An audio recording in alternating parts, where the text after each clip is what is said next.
For making this Pupeteer'S whistle, you will require 2 ice cream sticks, a strip of paper, 2 matchsticks and 2 rubber bands.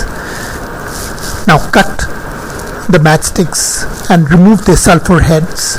Take a strip of paper and place it on an ice cream stick and place the second one on top. Now take a rubber band and tie both the sticks and the strip of paper at one end.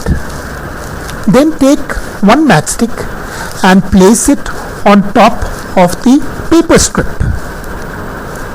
and then push the stick to the near end of the rubber band. Then take the second rubber band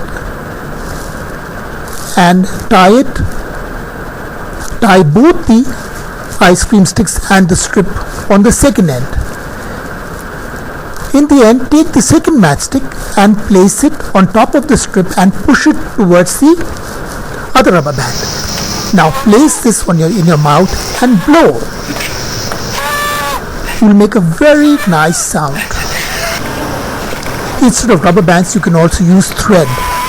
You can both blow and suck and make lovely cat calls.